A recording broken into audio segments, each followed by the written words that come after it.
Bismillahirrahmanirrahim. Assalamualaikum warahmatullahi wabarakatuh. Alhamdulillah wassalatu wassalamu ala Rasulillah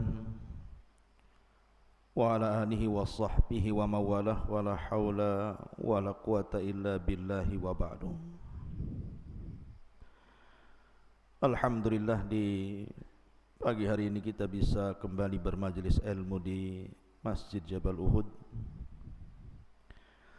Salawat dan salam demi keberkahan majlis kita haturkan kepada Nabi yang mulia, qudwah kita, Rasul kita, Nabi kita Muhammad sallallahu alaihi wa ala alihi wasallam. Pembahasan di pagi hari ini kita akan membahas masih bicara tentang qasasul anbiya, kisah-kisah para nabi. Dan di pagi ini kita akan mengkisahkan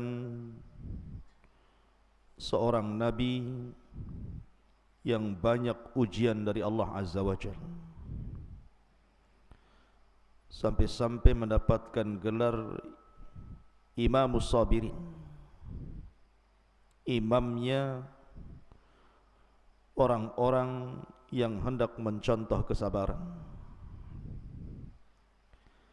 Bahkan Nabi ini menjadi sebuah risalah bagi siapapun yang ditimpa musibah berupa kematian anak-anaknya. Juga risalah kepada orang-orang yang dibangkrutkan seluruh usahanya, dan juga risalah kepada orang-orang yang ditimpakan penyakit kepadanya. Bahkan juga risalah kepada orang-orang yang dijauhi manusia karena dibuli, dan juga risalah kepada siapapun yang ditimpa musibah. Dialah Nabiullah Ayyub alaihi salatu wassalam. Nabi Ayub alaihi salatu wassalam disebutkan dalam Al-Quran itu 4 kali. Pertama dalam surah An-Nisa 163, Al-An'am 84, Al-Anbiya 83, dan Suratul Sad 41. Ma'asyiral muslimin yang dimuliakan Allah Subhanahu wa taala, sebelum saya kisahkan tentang ujian yang Allah berikan kepada Ayub, saya akan jelaskan dulu sedikit biografi Ayub alaihi salatu wassalam. Siapa Ayub itu? Kita tahu bahwa Nabi Allah Ibrahim alaihi salatu wassalam dianugerahi 2 putra, dan dua-duanya menjadi nabi.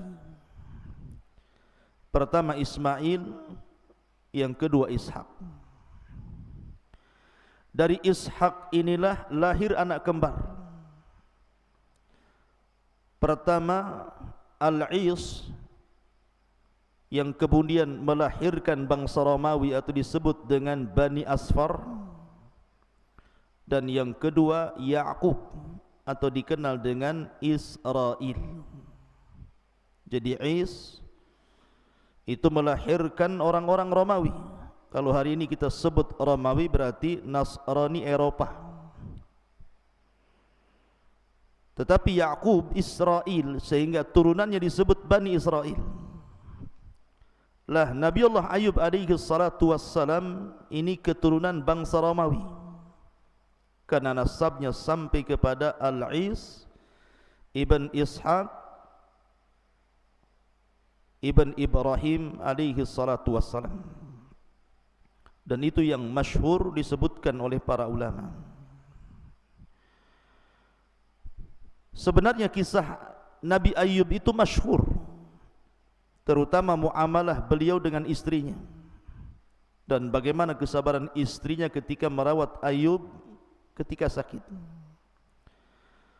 Anehnya Al-Quran tidak menceritakan. Al-Quran itu hanya menceritakan secara global saja tentang kisah Nabi Ayub. Justru hadis-hadis Nabi SAW yang banyak menceritakan tentang kisah Nabiullah Ayyub alaihi salatu wassalam. Ada yang mengatakan bahawa Nabi Ayyub alaihi salatu wassalam diutus ke sebuah tempat sebelah utara Suriah. Daerahnya disebut Huran. Disitulah Nabi Ayyub alaihi salatu wassalam hidup di negeri Rum. Ada yang mengatakan tempatnya disebut Basina, bagian daripada Huran Suriah. Disitulah Ayyub diutus oleh Allah Azza wa Jalla untuk mendakwahkan tauhid. Baik, kita akan baca beberapa ayat Al-Quran tentang kisah Ayyub ini. Pertama, surah Al-Anbiya 84.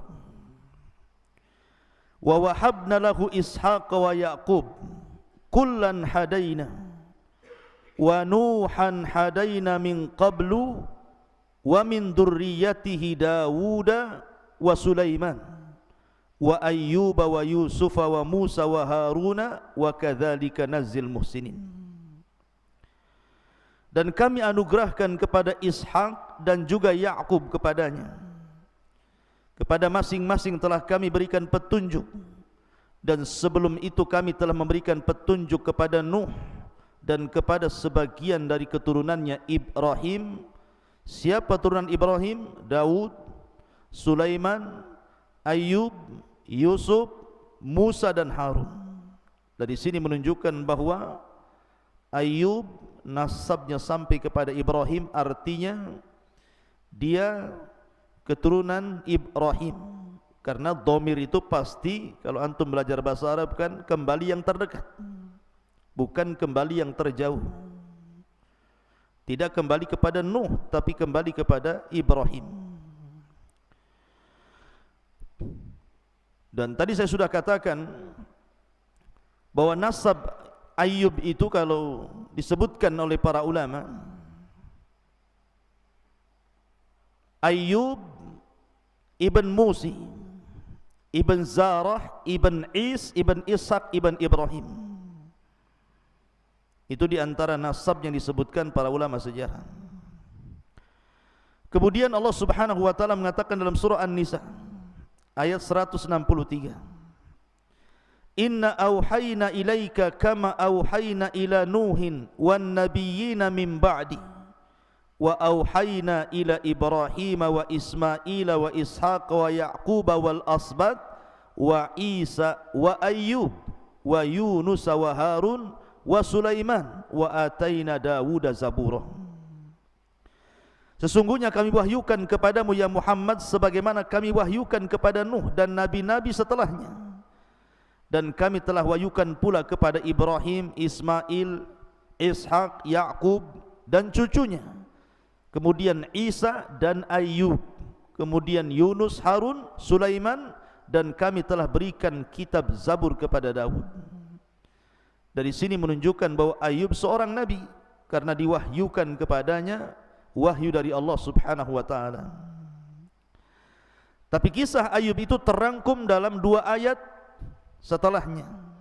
Pertama Al-Anbiya 83 sampai 84. Kemudian yang kedua surah Sad 41 sampai 44. Inilah kisah rangkuman Ayyub dalam Al-Quran. Pertama surah Al-Anbiya ayat 83-84, Allah mengatakan wa Ayyuba idnada rabbahu anni massaniyadh-dhurr wa anta arhamur rahimin fastajabna lahu fakashafna ma bihi min dhurrin wa atainahu ahlahu wa mithlahum ma'ahum rahmatan min indina wa dzikra lil abidin. Maka kami pun memperkenankan seruan Ayyub, lalu kami lenyapkan penyakit yang ada padanya. Kata-kata ini sebelumnya Allah Subhanahu wa taala menceritakan tentang kisah Ayyub, doanya Ayyub. Wa Ayyuba idnada rabbahu, dan Ayub ketika berdoa kepada Rabbnya, anni massaniyadh-dhur, sesungguhnya telah menimpaku adh-dhur, sebuah madarat. Wa anta arhamur rahimin, dan engkau ya Rabb adalah zat yang maha penyayang dari seluruh hamba-hambamu yang penyayang. Kemudian dari sini Allah mengatakan, maka kami pun memperkenankan seruannya, lalu kami lenyapkan penyakit yang ada padanya, dan kami kembalikan keluarga kepadanya, dan kami lipat gandakan bilangan mereka sebagai suatu rahmat dari sisi kami, dan untuk menjadikan peringatan bagi semua yang menyembah Allah Azza wa Jalla. Kisahnya begini ikhwan, Nabi Ayub alaihi salatu wassalam adalah Nabi yang kaya, kaya raya, luar biasa kekayaannya, bahkan diberikan oleh Allah subhanahu wa ta'ala kebun yang sangat luas dengan hasil yang luar biasa. Belum lagi Allah subhanahu wa ta'ala anugerahkan peternakan yang sangat banyak, mulai daripada unta, sapi sampai kepada kambing. Dan Allah subhanahu wa ta'ala anugerahkan kepada Ayub anak-anak yang banyak, baik laki-laki ataupun perempuan. Pokoknya nikmat yang tidak Allah berikan melebihi Ayub di zamannya. Dan itulah cita-cita manusia kan. Cita-cita manusia itu bisa menikah, kemudian punya anak, kemudian punya kekayaan, kemudian punya pembantu, karena Ayub itu banyak budaknya dan banyak pekerjanya. Itulah anugerah yang Allah subhanahu wa ta'ala anugerahkan kepada Ayub alaihi salatu wassalam. Pada suatu ketika ikhwatu fiddin muliakan Allah subhanahu wa ta'ala, datanglah syaitan kepada Ayub, kepada Allah subhanahu wa ta'ala, kemudian mengatakan, pantas saja kalau Ayub itu diberikan kesabaran ya Rabb, karena engkau berikan nikmat begitu banyak kepada Ayub. Kau berikan kekayaan yang melimpah, kau berikan anak-anak yang sukses, kesehatan, istri yang sabar, dan begitu seterusnya. Coba kalau seandainya kau uji Ayub, belum tentu Ayub sesabar itu. Tetapi Allah subhanahu wa ta'ala sudah katakan dalam Al-Quran bahwa Ayub itu inna wajadnahu sabira ni'mal abdu innahu awwab. Sesungguhnya Ayub itu seorang yang sabar, dialah sebaik-baik hamba, sesungguhnya dia amat taat kepada Tuhannya. Artinya Allah sudah menetapkan Ayub itu orangnya sabar, tidak mungkin bergeming dengan musibah yang Allah subhanahu wa ta'ala timpakan kepada Ayub. Akhirnya Allah subhanahu wa ta'ala betul-betul menguji Ayub. Pertama, Allah subhanahu wa ta'ala rusakkan seluruh kekayaannya. Allah bangkrutkan seluruh kekayaannya. Ikhwan, orang yang terbiasa miskin tidak akan sedih dengan kemiskinannya. Tetapi kalau orang itu kaya tiba-tiba bangkrut dan jatuh miskin, itu sangat sedih kondisinya. Makanya banyak orang-orang kaya jatuh miskin itu bunuh diri. Apalagi terlilit hutang gitu ya, pasti dia akan cari sirup yang ada racun tikusnya itu biar cepat mati. Ada orang yang tidak sabar, akhirnya gantung diri kan itu. Karena orang yang pernah kaya kemudian miskin itu kondisinya berbeda dengan orang yang terbiasa dengan miskin. Maka Ayub alaihi salatu wassalam betul-betul oleh Allah Azza wa Jalla diuji, di mana semua kekayaannya dihabiskan, ternaknya semuanya mati, panennya semuanya gagal. Dan Ayub alaihi salatu wassalam sudah tidak punya penghasilan lagi. Cukup sampai di sini? Tidak. Nabi Ayub alaihi salatu wassalam setelah diuji seluruh kekayaannya habis, tiba-tiba Allah subhanahu wa ta'ala uji dengan ujian yang lainnya. Seluruh anak Ayub meninggal dunia, baik anak laki-lakinya atau anak perempuannya, semua meninggal dunia. Kematian anak itu berbeda dengan kematian orang tua ataupun pasangan. Makanya Nabi SAW sedih ketika kematian Ibrahim, bahkan menangis. Sampai-sampai Nabi SAW mengatakan, innal aina la tadma wa innal qalba la tahzan wa inna bi firakika ya Ibrahim la mahzunun. Sesungguhnya air ini, mata ini bisa meneteskan air mata, hati ini bisa bersedih karena perpisahanku dengan Ibrahim ini menyesakkan dada, kata Rasulullah. Lah ini Ayub bukan satu anak loh ya, semua anaknya mati, semua anak-anaknya mati. Tetapi Allah berikan kesabaran kepada Ayub. Cukup sampai di sini? Tidak. Nabi Ayub alaihi salatu wassalam tiba-tiba ditimpakan kepada Ayub penyakit judari. Mungkin kalau penyakit judari hari ini mungkin bisa sembuh dengan operasi, dengan obat-obatan. Tapi di zaman itu kan belum ditemukan itu. Penyakit kulit. Yang dalam kulit Ayub itu terdapat benjolan dari atas kepala sampai kaki. Isinya itu ulat, nanah, darah. Tetapi ketika Allah Subhanahu wa taala berikan penyakit kepada Ayub, bukan berarti Allah hendak menghinakan nabinya, mustahil. Allah hendak menguji nabinya. Dan Allah tahu Ayub itu inna wajadnahu sabira, pasti kami dapati Ayub itu sabar.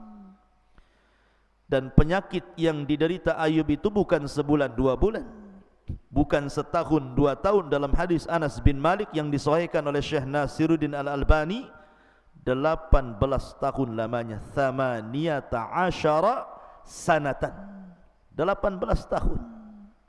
Dan Ayub tidak pernah mengeluh. Orang sekarang baru ditimpa musibah sebentar saja mengeluh. Bukan mengeluh kepada Allah, nulis status. Kepala saya pusing, kepala saya putar-putar, vertigo, atau orang Padang bilang percie gitu. Jadi Nabi Ayub itu 18 tahun itu luar biasa tuh.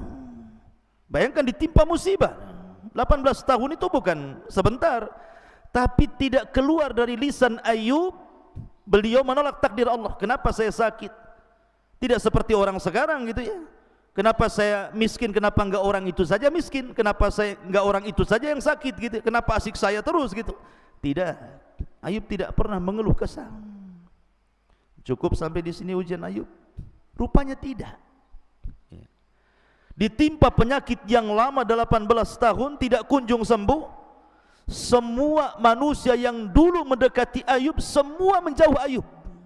Baik orang yang dekat ataupun yang jauh, semua menjauhi Ayub. Yang tersisa cuma 3 orang. Istrinya yang sabar, kemudian 2 temannya, yang lainnya tidak berani datang kepada Ayub karena takut tertular penyakitnya. Cukup sampai di sini? Tidak rupanya. Syaitan datang memberikan was-was. Sebagaimana Nabi Adam alaihi salatu wassalam keluar dari sorga karena was-was syaitan, setan datang kepada Ayub memberikan was-was. Ayub, kau seorang nabi loh, kau seorang nabi. Kenapa Allah Subhanahu wa taala berikan penyakit begitu lama? Jangan-jangan Allah sudah tidak sayang lagi sama kamu, katanya. Jangan-jangan Allah sedang mengadab kamu. Diberikan was-was supaya Ayub menolak takdir. Tapi Ayub ini sabar. Coba musibah-musibah ini kalau dikumpulkan kepada seseorang di zaman sekarang, bisa mati berdiri itu. Hartanya habis, anaknya semua mati, diberikan penyakit, manusia menjauh, setan datang memberikan was-was gitu. Enggak ada orang selamat kecuali Ayub alaihi salatu wassalam. Makanya dia disebut Imamus Sabirin. Ma'asyiral muslimin yang dimuliakan Allah Subhanahu wa taala. Allah Subhanahu wa taala berfirman di sini. Di dalam surah Sad yang paling lengkap di sini. Wadhkur abdana Ayyuba, dan ingatlah akan hamba kami Ayyub, idnada rabbahu, ketika dia berdoa kepada Rabbnya, anni massaniya syaitanu binusbin wa adab. Sesungguhnya aku diganggu syaitan dengan kepayahan dan siksaan. Artinya setan datang memberikan was-was. Ma'asyiral muslimin, orang sakit itu ikhwan, yang paling ditakutkan itu adalah ketika tidak ada orang yang berkunjung kepadanya. Mungkin awal sakit banyak orang yang berkunjung, ya, bawa buah, mendoakan la ba'sa tahurun insyaallah, syafaqallah atau syafiqallah gitu ya, syafaqillah. Ya, sehari dua hari ramai yang berkunjung. Loh, kalau seandainya penyakitnya bertahun, siapa yang mau berkunjung coba? Lah justru orang sakit itu lebih sakit ketika tidak ada orang yang berkunjung dibandingkan penyakitnya. Itu orang sakit. Nanti antum akan merasakan, mudah-mudahan enggak kena sakit. Kalau seandainya sakit, lebih sakit tidak dikunjungi orang dibandingkan sakitnya sendiri, itulah orang sakit, tabiatnya orang sakit seperti itu. Lah Ayub itu seperti itu, dijauhi dan diganggu syaitan. Setanlah yang meniupkan ke badan Ayub sehingga kemudian datang penyakit. Akhirnya penyakit ini bukan hanya Ayub tidak bisa bergerak sehingga harus dipapah oleh istrinya ke sana kemari, manusia menjauh darinya. Ma'asyiral muslimin yang dimuliakan Allah Azza wa Jalla, sampai-sampai ketika setan tidak bisa menggoda Ayub, dia datang kepada istrinya, disuruh agar istrinya ini memaksa Ayub berdoa kepada Allah. Dia datang kepada Ayub istrinya dan mengatakan, ya Ayub, anta nabiullah. Wahai Ayub, kau ini nabi Allah. Lau da'auta rabbaka fa innahu sayastajibu lak. Ya Ayub, kalau engkau berdoa kepada Allah, mintalah kesembuhan, mintalah agar kekayaannya dibalikan, mintalah agar keturunan kita kemudian dianugerahkan. Engkau kan seorang nabi. Istrinya yang memaksa. Tapi lihat jawaban Ayub. Dia tidak terpengaruh dengan ucapan istrinya. Dia hanya berfikir dan mengatakan kepada istrinya, baik, sudah berapa lama Allah berikan anugerah nikmat kepadaku dan kepadamu selama kami berumah tangga ini? Berapa tahun? Wa nahnu fi mu'afan, dan kami diberikan kesehatan dan kemakmuran hidup berapa tahun coba? Kata istrinya mengatakan, sab'ina sanatan. Dalam riwayat thamanina sanatan, 70 tahun wahai suamiku. Dalam riwayat 80 tahun wahai suamiku. Kemudian kata Ayub, lalu sudah berapa lama Allah uji saya? Uji kita ini sudah berapa lama? 18 tahun wahai suamiku. Kata Nabi Ayub, imbang tidak tuh? Allah sudah menganugerahkan harta, kenikmatan, kesehatan dan nikmat-nikmat yang lain selama 80 tahun atau 70 tahun, sementara Allah baru menguji 18 tahun. Tidak imbang. Biarkan ujian ini sebagaimana Allah berikan nikmat kepada kita. Tunggu sampai 80 tahun baru imbang. Ya. Lihat jawaban Nabi Ayub. Tidak terpengaruh dengan istrinya. Tetap dia orang yang sabar. Sampai-sampai ikhwatu fiddin, Nabi Ayub itu diuji dengan sakit itu tidak bisa bergerak dia. Kakinya pun tidak bisa bergerak. Sampai-sampai kalau dia ke kamar mandi itu digendong sama istrinya. Makanya antum nanti cari istri yang sayang dengan antum. Jangan pula ada uang abang sayang gitu ya. Tak ada uang ku tendang kau katanya. Bukan begitu. Karena banyak orang-orang di zaman sekarang yang istri-istri itu tidak punya akidah, tidak punya akhlak dan adab. Ketika suaminya sakit minta cerai pula dia. Su'ul adab. Lihat istri Ayub ini contoh dari seluruh istri-istri dunia. Dia tetap merawat Ayub. Kenapa? Al-jaza' min jinsil amal. Jazaul ihsan ilal ihsan. Balasan yang baik itu diberikan dengan kebaikan. Istrinya tahu dia sudah hidup kaya dengan Ayub, diberikan kesehatan, kemakmuran, senang 80 tahun lamanya. Sehingga ketika suaminya sakit, dia teringat dengan kebaikan Ayub, dia tidak mau meninggalkan Ayub. Dia rawat Ayub itu luar biasa, bahkan yang mencari nafkah selama 18 tahun itu istrinya. Dan kata para ulama, ketika seorang suami sakit kemudian istri mencari nafkah, maka istri dapat 2 pahala. Pertama, pahala berbakti kepada suami, yang kedua pahala sedekah kepada suaminya. Tapi di zaman sekarang aneh, istrinya suruh kerja, suaminya tak sakit.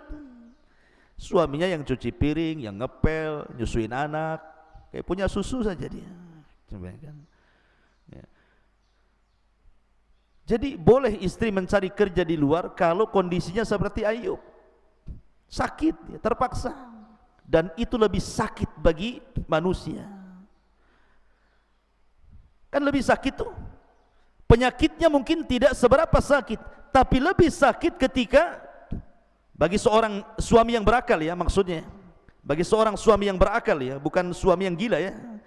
Bagi suami yang berakal itu lebih sakit ketika yang mencari nafkah itu istrinya. Harusnya seperti itu. Jadi Ayub itu sudah sakit, makin sakit lagi, karena seharian tidak melihat istrinya. Kadang-kadang kan dia butuh sesuatu karena istrinya harus keluar, harus mencari nafkah, menjadi pembantu, mencucikan piring, mencucikan pakaian, memasakkan, kemudian dapat upah makanan, baru pulang dikasih makan suaminya gitu, ya. Itu lebih sakit lagi bagi suami yang berakal ketika istri yang harus mencari kerja sementara dia tidak bisa apa-apa. Tapi para suami di zaman sekarang, dia sakit jiwa, bukan sakit, malah senang kalau istrinya kerja gitu, ya. Harusnya seorang suami yang berakal sakit harusnya. Kenapa saya tidak bisa mencari nafkah, memberikan makan kepada istrinya? Ma'asyiral muslimin yang dimuliakan Allah Azza wa Jalla. Sampai suatu ketika, kan istrinya nyamar itu. Kenapa istrinya nyamar?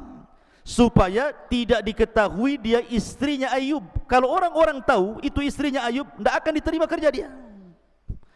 Tetapi Allah Subhanahu wa ta'ala takdirkan lambat laun orang-orang tahu bahwa Rahmah namanya itu istrinya Ayub.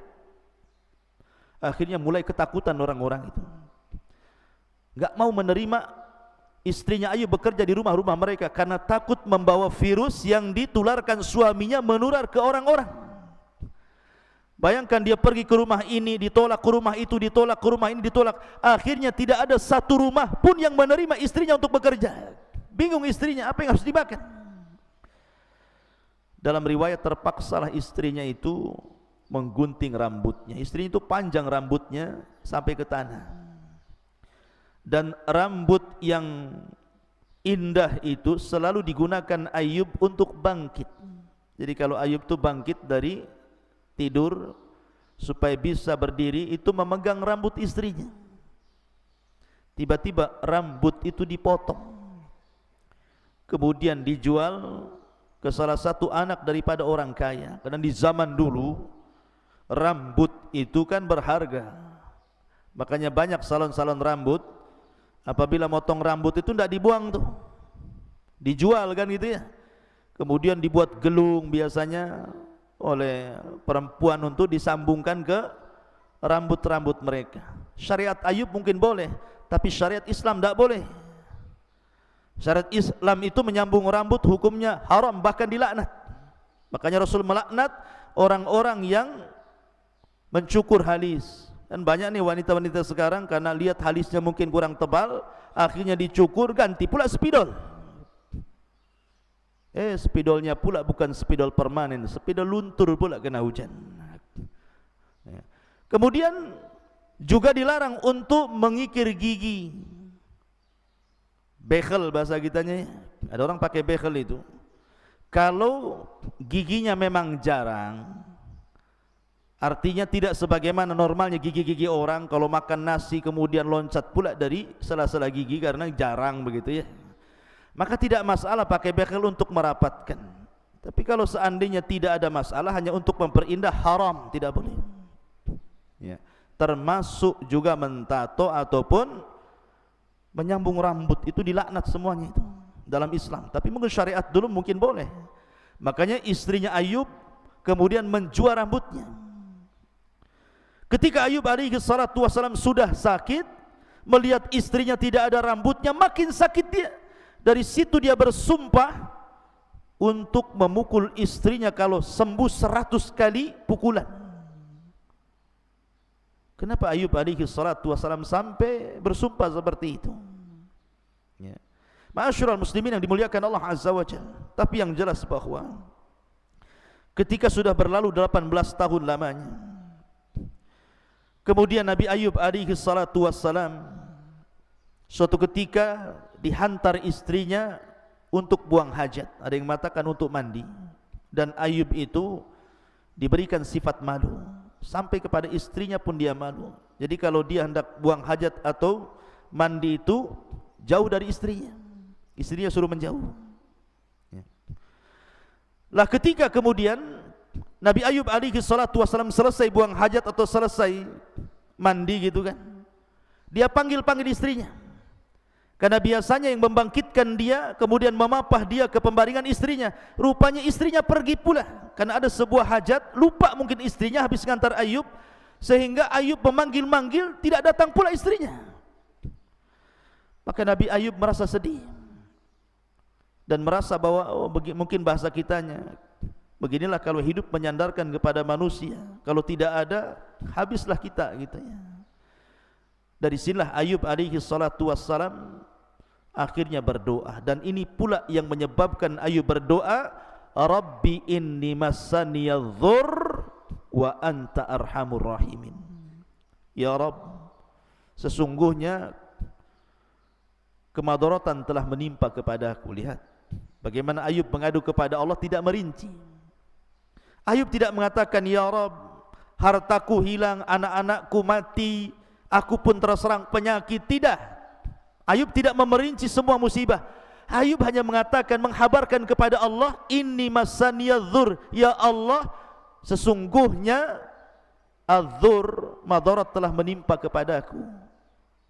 Wa anta arhamur rahimin, dan engkau zat yang maha pemberi kasih sayang dari hamba-hambamu yang penyayang. Hanya memberi kabar saja ya. Ayub tidak mengatakan, ya Allah sembuhkan saya, ya Allah kembalikan harta saya, ya Allah kembalikan anak-anak saya. Tidak.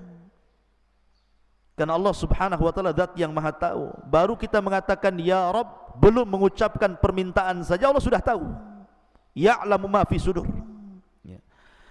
Lah akhirnya kemudian Allah subhanahu wa ta'ala mewahyukan kepada Ayub untuk membuat sebab.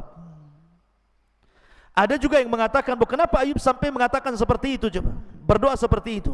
Jadi ceritanya begini, dua orang yang selalu mengunjungi Nabi Ayub itu, kawan dekatnya Nabi Ayub ini, berbincang-bincang, dan itu disebutkan dalam hadis yang sahih. Atau boleh saya katakan bahwa hadis ini adalah hadis tersahih yang bicara tentang kisah Nabi Ayub alaihi salatu wassalam. Hadis dari Anas bin Malik radhiyallahu anhu, inna nabiyallah Ayub alaihi salam labisa bihi bala'uhu samani asyrata sanatan. Sesungguhnya Nabi Allah Ayub ditimpa musibah selama 18 tahun lamanya. Farafadahul qarib wal ba'id, maka orang yang dekat yang jauh semua menjauhi Ayub, illa rajulain, kecuali dua temannya. Kana min akhassi ikhwanihi, termasuk orang yang memang sangat dekat dengan Ayub semasa Ayub belum tertimpa penyakit. Kana yagduan ilaihi wa yaruhan, terkadang datang terkadang pergi. Faqala ahaduhuma, berkata salah seorang di antara keduanya, ngobrol keduanya ini bicara tentang Ayub. Ta'lam wallahi laqad adznaba Ayub dzamban ma adznabahu ahadun minal alamin. Coba perhatikan Ayub, katanya Ayub ditimpa penyakit 18 tahun lamanya. Jangan-jangan demi Allah Ayub itu telah melakukan perbuatan dosa yang tidak pernah dilakukan siapapun di alam semesta ini, sehingga Allah kutuk Ayub dengan berbagai macam musibah termasuk penyakit. Kata kawannya, kok bisa kamu ngomong begitu? Ya, karena satu benjolan penyakitnya Ayub tidak kunjung sembuh. Kalau bukan kutukan apa namanya, katanya. Akhirnya kemudian ucapan keduanya ini sampai ke telinga Ayub, Dari sinilah Ayub kemudian merasa sesak dadanya, kemudian mengatakan, Rabbi inni masaniyadh-dhur wa anta arhamur rahimin. Itu juga yang menjadikan sebagian ulama mengatakan sebab kenapa Ayub sampai berdoa seperti itu. Lah setelah Nabi Ayub berdoa seperti itu, setelah lama 18 tahun lamanya, akhirnya ketika istrinya mengantar Ayub buang hajat, kemudian Allah Subhanahu wa taala mewahyukan kepada Ayub mengambil sebab. Artinya bukan hanya doa saja, tapi ambil sebab. Apa sebabnya? Untuk kesembuhan itu Allah Subhanahu wa taala mengatakan, urkud birijlika hadza mughtasalun baridun wa syarabun. Allah Subhanahu wa taala mengatakan, hantamkan kakimu ke tanah, maka akan keluar air. Air itu air yang sangat sejuk. Mandilah dengan air itu dan minumlah dengan air itu. Jadi Ayub alaihi salatu wassalam diajarkan oleh Allah, doa itu tidak cukup, harus mengambil sebab. Dia sudah berdoa, Rabbi inni masaniyadh-dhur wa anta arhamur rahimin. Kemudian Allah ajarkan sebab, karena selama ini Ayub kan tidak bisa bergerak badannya. Maka coba gerakkan kakimu, pukulkan ke tanah. Maka Ayub kemudian menggerakkan kakinya, kemudian memukulkan tanah, tiba-tiba keluar mata air. Air itu sangat dingin, dan Allah katakan, mandi kau dari situ, minum dari situ. Subhanallah. Akhirnya dia mandi dari situ, minum dari situ, dan Allah takdirkan fastajabna lahu. Allah anugerahkan kepada Ayub, Allah ijabah doanya, semua sembuh penyakitnya. Kulitnya menjadi indah, wajahnya menjadi muda gitu ya. Kayak air ajaib gitu ya. Pokoknya sembuh total. Bahkan lebih muda daripada sebelumnya.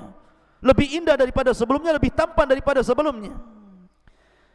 Sehingga ketika kemudian istrinya datang, kemudian Ayub mencari-cari istrinya, berjumpalah papasan di jalan.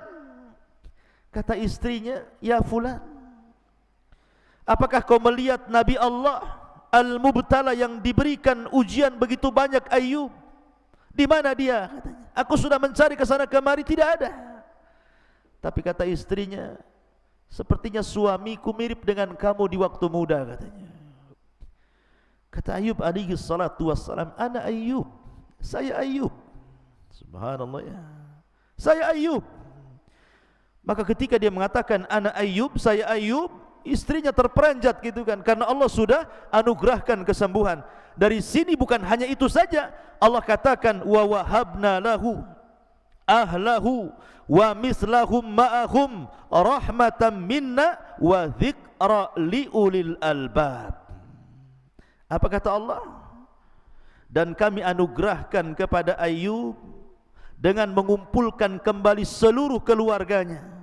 Kami tambahkan kepada mereka sebanyak mereka pula sebagai rahmat dari kami dan pelajaran bagi orang-orang yang mau berfikir. Artinya begini, Nabi Ayub itu datang malaikat kepada Ayub, memberikan dua pilihan. Ya Ayub, anak-anakmu sekarang sudah di sorga. Kalau Allah berkehendak, maka Allah akan mengembalikan anak-anakmu itu dari sorga ke dunia. Tetapi kalau engkau berkehendak, biarkan mereka di sorga, dan Allah akan ganti anak-anakmu dengan anak-anak yang lain. Maka Ayub memilih yang kedua. Akhirnya Allah Subhanahu wa ta'ala anugerahkan Ayub anak-anak yang 2 kali lipat jumlahnya daripada anak-anak yang sudah meninggal dunia. Kemudian Allah lipat gandakan kekayaannya. Jadi ketika Ayub sudah sembuh, dia mandi di sungai. Ketika mandi di sungai, tiba-tiba datang belalang dari mana-mana. Belalang ini bukan belalang biasa, jaradun minadz-dzahabi wal fiddah, belalang yang terbuat dari emas dan perak. Bayangkan, belalang dari mana-mana terbang, dan itu bentuknya emas dan perak. Kemudian berjatuhan di depan Ayub itu. Maka Ayub dengan sibuknya mencari belalang itu, mengumpulkan di bajunya, yang terbang ditangkap, dimasukkan, karena itu emas semua tuh. Kemudian Allah Subhanahu wa ta'ala mengatakan kepada Ayub alaihi salatu wassalam, wahai Ayub, tidakkah cukup dengan nikmat yang telah anugerahkan kepadamu? Alam akun agnaituka amma tara, kata Allah. Ya Ayub, bukankah aku sudah memberikan kekayaan kepadamu, kesembuhan kepadamu, anak-anak anakmu kembalikan. Tidak cukupkah itu? Lihat bagaimana Ayub mengatakan, qala wa izzati walakin la ghina bi ambarakatik. Ayub mengatakan, tentu ya Rabb, demi kemuliaan, tetapi aku tidak pernah merasa puas dengan berkah darimu ya Rabb. Dan Nabi Ayub hanya mencari berkah di situ dari Allah Azza wa Jalla. Akhirnya kemudian lumbung padinya penuh dengan belalang emas. Akhirnya dengan belalang emas itu dia beli kebun lagi, beli benih lagi, beri ternak lagi gitu ya. Akhirnya kaya lagi, dan Allah lipatkan 2 kali lipat kekayaannya, 2 kali lipat anak-anaknya, dan istrinya Allah mudahkan lagi. Oh, kan enak tuh. Bukan cari istri muda, Allah mudahkan lagi. Sekarang kan gitu ya. Udah kaya, istri tuanya ditinggal, cari pula istri muda. Jadi Allah mudahkan lagi istrinya. Dan itu nikmat dari Allah Subhanahu wa ta'ala. Subhanallah ikhwan. Dari sini akhirnya Ayub teringat dengan sumpahnya. Dia kan sudah bersumpah tuh. Waktu istrinya menggunting rambutnya, kemudian dia marah bersumpah, kalau ku sembuh, ku pukul kau dengan kayu 100 kali, dengan rotan 100 kali. Ayub teringat dengan kebaikan istrinya. Bagaimana istrinya merawat dia, bagaimana istrinya kesana kemari yang mencari nafkah dan memberi makan kepadanya. Dia teringat, tidak mungkin saya pukul 100 kali, sudah terlampau baik dia kepadaku. Dari situ akhirnya Ayub alaihi salatu berdoa kepada Allah, bagaimana ini ya Rabb? Maka Allah Subhanahu wa ta'ala berfirman, memberikan cara kepada Ayub alaihi salatu wassalam. Apa kata Allah? Wa khud biyadika dhigsan fadrib bihi wala tahnath. Ambillah dengan tanganmu seikat rumput. Ambil rumput 1, 2, 3 sampai 100 rumput itu, kemudian diikat. Kemudian pukullah dengan itu 1 kali. Berarti sudah 100 pukulan kan, karena sudah ada 100 rumput di situ. Jadi sekali pukulan sudah mewakili 100 kali rotan gitu ya. Dan janganlah kamu melanggar sumpah. Kenapa Allah mengatakan jangan melanggar sumpah? Salah satu akhlak Nabi Ayub itu ikhwan, kalau dia ke pasar, gitu kan, kemudian di pasar ada orang yang bertengkar, kemudian masing-masing mengatakan wallahi wallahi, kan biasa orang bertengkar itu kan suka sumpah tuh. Orang pasar biasa bersumpah-sumpah itu, wallahi wallahi. Maka Ayub alaihi salatu wassalam kalau pulang, maka dia akan membayarkan kafarah sumpah-sumpah mereka itu. Karena Ayub tidak mau ada yang bersumpah karena Allah untuk kebatilan. Makanya kemudian dia suka membayarkan kafarah orang yang bersumpah. Itu salah satu akhlaknya Ayub. Makanya Allah mengatakan wala tahnas. Ya. Ma'asyiral muslimin yang dimuliakan Allah Azza wa Jalla, maka setelah kemudian dipukulkan kepada istrinya sekali pukulan, maka begitulah cara kafarah sumpahnya Ayub, karena melihat sayangnya istri kepadanya di waktu Nabi Ayub sedang sakit. Dan itu bentuk kasih sayang suami kepada istri. Di sini ada pelajaran ikhwan. Dalam kisah Ayub ini apa pelajarannya? Pelajarannya kita dituntut sabar. Sabar ini penting. Lalu apa yang bisa menyebabkan orang itu sabar? Orang itu kan susah. Baru 1 anak mati saja kadang-kadang orang sudah tidak bisa tidur, tidak bisa ibadah, stres macam-macam. Baru dompetnya hilang saja ke kiamat besar. Ada tuh ya, hilang dompet, kayak kiamat saja itu. Padahal rumahnya belum hilang tuh, baru dompetnya saja. Ya Ustaz, di situ rekening isinya 1 miliar katanya kan. Makanya kayak kiamat kan gitu. Ya. Kadang-kadang baru kemudian ditinggal istrinya saja stres dia. Padahal dia bisa cari istri lain kan, saking cintanya. Kadang-kadang baru dikasih penyakit sedikit saja, udah ngomel-ngomel. Ada orang yang tidak sabar gitu ya. Lalu bagaimana caranya biar orang itu sabar? Kata para ulama, lakukan 5 atau 6 perkara. Kalau anda yang sekarang ditimpa musibah, kesehatan anda diuji sehingga sakit, ekonomi anda diuji sehingga fakir, kemudian keluarga anda diuji sehingga satu persatu meninggal, usaha anda diuji, macam-macam ujian Allah timpakan, maka kita disuruh bersabar. Lah bagaimana cara sabarnya menghadapi ujian itu? Kata para ulama, lakukan 6 hal. Pertama, lihat kisah-kisah para nabi dalam Al-Quran. Kalau seandainya anak Anda meninggal, lihat Nabi Ayub, semua anaknya meninggal. Kalau Anda pernah bangkrut, semua kekayaan Ayub bangkrut. Kalau Anda ditimpa penyakit, Ayub juga ditimpa penyakit. Rasul pun sama. Lihat para nabi. Makanya Allah mengatakan kepada Rasul, isbir kama sabara ulul azmi minar rusul. Sabar kau Muhammad. Lihat para ulul azmi itu telah sabar sebelumnya. Yang kedua, apapun musibah yang menimpa antum, itu sudah dicatat sebelum Allah menciptakan langit dan bumi.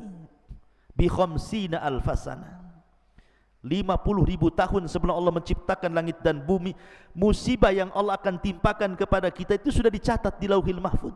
Artinya ini sudah takdir Allah. Terimalah takdir Allah. Yang ketiga, lihatlah kepada orang yang lebih parah musibahnya. Ungduru ila man huwa asfala minkum wala tangduru ila man huwa fawqakum fahuwa ajdar alla tajrar nikmatallah. Lihat ke yang bawah, jangan lihat ke atas. Capek ya. Kalau seandainya Anda kemudian ditimpa kolab usahanya, ada yang lebih kolab daripada Anda. Kalau seandainya Anda ditimpa penyakit, tetangga kemarin mati, nah itu ya. Jadi lihat kepada yang lebih parah. Kemudian yang ketiga, jangan Anda kira sesuatu yang Anda anggap buruk itu memang buruk. Tidak. Allah mengatakan wa asa an takrahu syai'an wa huwa khairul lakum. Terkadang apa yang Anda anggap buruk rupanya baik di hadapan Allah. Kemudian yang kelima, lihatlah nikmat yang tersisa. Jangan lihat nikmat yang hilang. Biasakan ucapan alhamdulillah.